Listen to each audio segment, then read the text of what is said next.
Welcome to Sports Ball Roundup.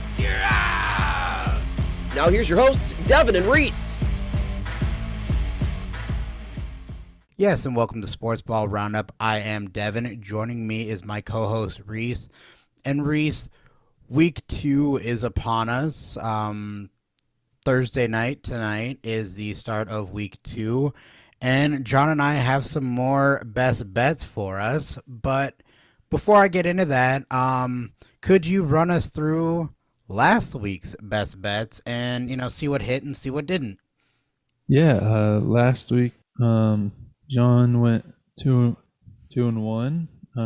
He hit the Ravens -10 after they beat the Texans. He hit Miami +3, but after Joe Burrow's horrific performance, he did not hit the Bengals by 2.5. So that was his only blemish on his 3 picks last week. As for you, you went with Green Bay +1.5. That hit as they beat the Bears again. You also picked Philadelphia -4. They just got that after a 5-point win against the Patriots, just barely. But you did get that. But the team that did not cover for you was the Washington Commanders. And you both ended up 2-1. And honestly, on paper, both of us should have gone 3-0. John could not predict Joe Burrow having an absolute garbage game. Right. And I couldn't predict that the Commanders would just, not do anything really against the Cardinals and have to, chunk points together. Mm-hmm. I mean, yeah. On paper, both of our picks that we lost were solid picks. And I honestly don't... That's just what makes NFL so hard to do, so hard to bet on, is because, you can look at 100% locks on paper and then they just don't play out. And, we'll both, I guess, take the losses and move forward. You have a winning record. We do. 2-1 isn't bad. No, especially for only picking 3 games. Right.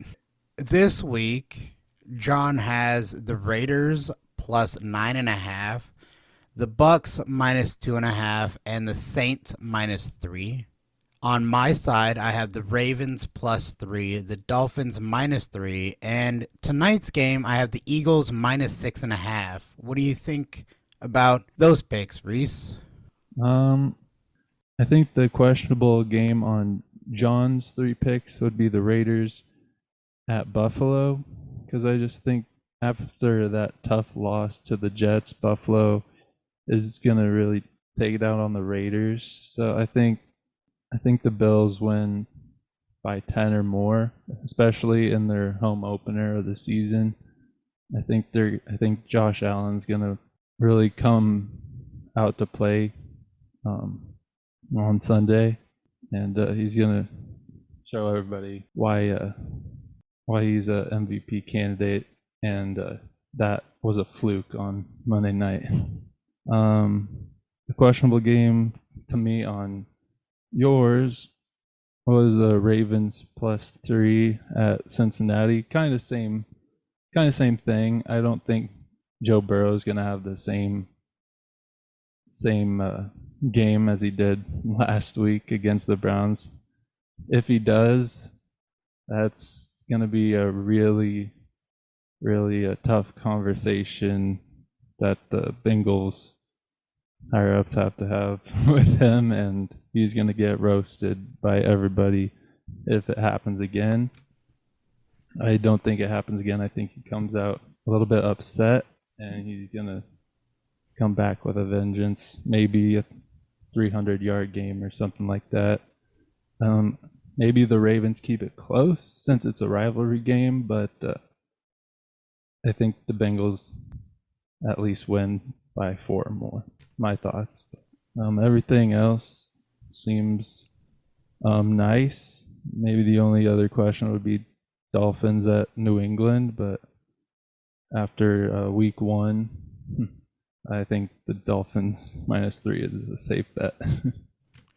Yeah, you can't go wrong with the combination of Tua and Tyreek, and honestly, Tua's got more weapons than just Tyreek. I mean, Tyreek is the primary. Don't get me wrong, but he has other weapons, and so I think that one's pretty safe.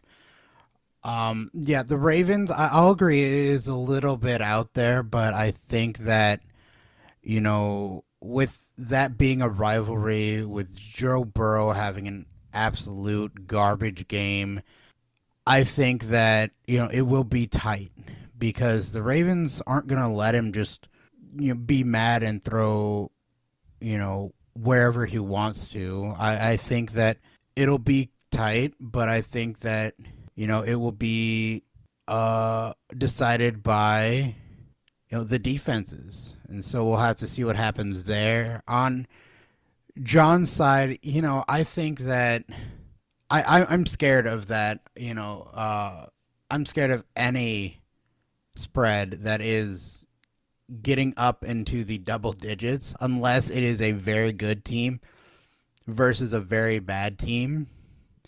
And honestly, I'm scared of any 7-point spread or more in the first 3 weeks because you never know what's going to happen. You don't have enough games in the season yet to figure out what these teams are and what they can accomplish. So I tend to try to shy away from any super big spread, and we'll have to see what ends up happening. But for Reese, I am Devin. You've been listening to Sports Ball Roundup.